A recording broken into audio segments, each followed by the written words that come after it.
新移民卡尔加里安家指南，这里是加拿大移民留学避坑指南，我是 Kelly。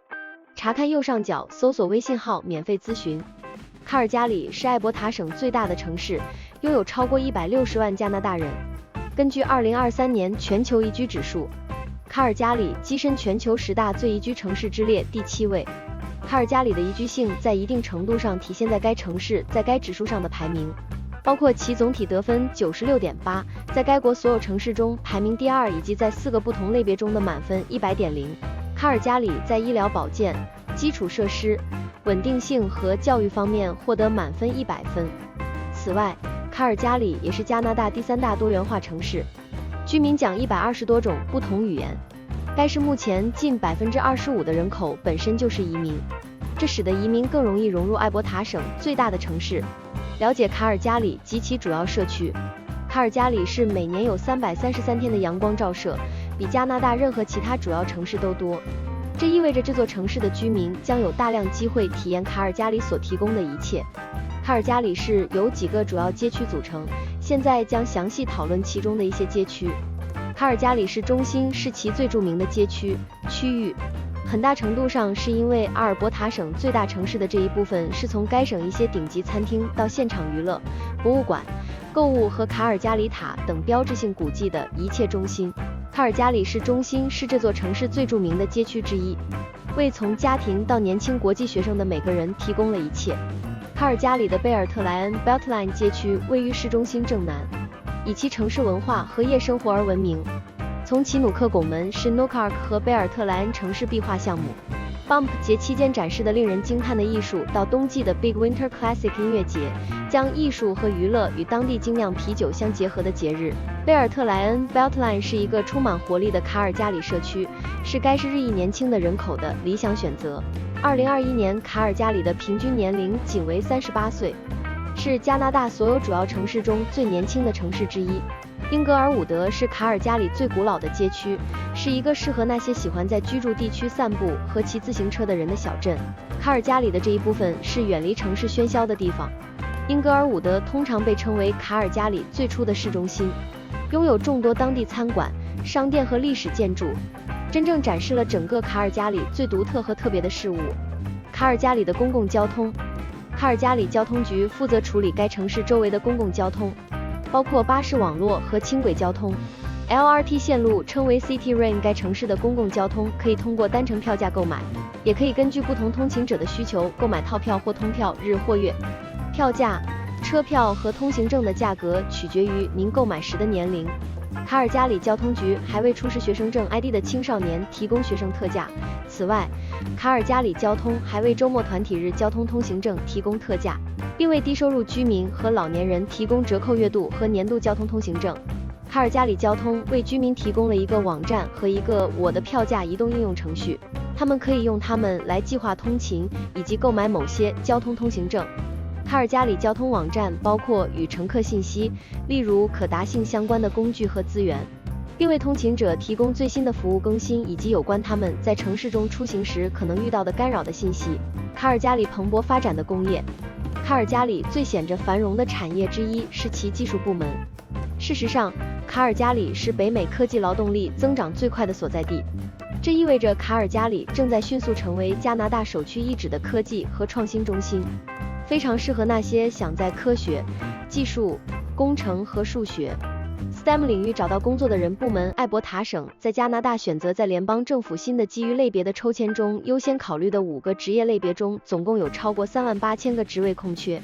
除了 STEM 之外，这些类别还包括医疗保健、农业、农产品、运输和贸易。这些职位空缺大部分可能位于艾伯塔省人口最多的城市卡尔加里。卡尔加里市拥有超过4万名科技工作者。2017年至2021年间，科技行业的就业增长超过20%。卡尔加里蓬勃发展的其他行业和部门包括农业综合企业。卡尔加里作为阿尔伯塔省第3大农产品出口国，在阿尔伯塔省发挥着重要作用。这是因为卡尔加里被横贯加拿大的高速公路东、西和2号高速公路北、南相交，称为 Canamex 走廊，这使得企业能够一日游触达数百万消费者，轻松高效地进入广泛的消费市场。娱乐。卡尔加里致力于提高其作为加拿大艺术和文化中心的地位。卡尔加里经济发展网站预计，该市2022年至2024年间，创意产业部门将花费5.66亿美元进行数字化转型，让游戏、电子竞技、沉浸式技术、动画和视觉效果成为增长的关键引擎。最近，卡尔加里作为娱乐中心的崛起，可以从这座城市越来越多的被用作主要电视和电影制作的背景中看出。例如，仅在过去几年，卡尔加里就被用作电影《勇敢者游戏》、再战巅峰 Jumanji、The Next Level 2019和 HBO 的最后生还者2023的拍摄的卡尔加里的教育体系。卡尔加里为家长提供多种教育选择，包括公立学校和一系列私立教育选择。注意，此资源可以帮助家长更好地了解孩子在该省公共教育课程中学习的内容。该课程指导学生如何在卡尔加里的公立机构中学习。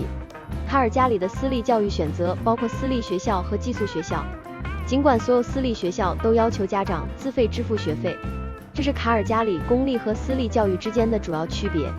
因为公共教育可以免费获得，通过税收资助。由于卡尔加里公立学校的教育课程由该省指导，因此该省政府网页详细介绍了您的孩子从幼儿园到12年级将学习的课程。卡尔加里的专上教育系统包括60多家指定学习机构。Leadly 对于作为国际学生抵达加拿大的新移民尤其重要，这是因为外国公民在寻求加拿大学习许可之前必须获得 Lead 的录取通知书。卡尔加里的众多 Lead 中包括卡尔加里大学等著名教育机构。该大学曾经是 Uber 联合创始人 Garrett Camp 和 Java 编程语言的创建者 James Gosling 等名人的学习场所。卡尔加里的紧急服务。对于卡尔加里的新移民来说，最重要的认识领域之一是紧急服务。这是因为新移民必须知道在需要时如何联系帮助，无论他们需要警察、救护车还是消防部门的帮助。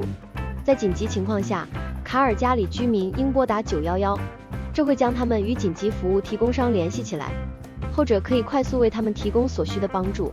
艾伯塔省卫生服务网站包含该省包括卡尔加里居民有关紧急服务的关键信息，包括向他们提供的医院、设施、计划和服务。新人服务。卡尔加里拥有广泛的服务提供商网络，能够为新移民提供所需的一切帮助。这些服务提供商的工作领域涵盖从定居、融合、教育到就业和一般移民服务。注意，请务必记住，获得这些服务的资格取决于您的加拿大移民身份以及谁为定居服务组织提供资金，政府资助或私人。建议与特定服务提供商联系，以确认您是否有资格获得该服务。所有列出的组织的联系信息和网站均可在上述超链接中找到。女性新移民服务，卡尔加里移民妇女协会。教育，移民教育协会。就业，卡尔加里地区移民就业委员会。此外，卡尔加里的一些组织还为新移民提供法语服务，这些机构包括定居和融合服务 Portail DL Immigrant Association de Calgary， 一般服务和社区计划 La Death Row Services。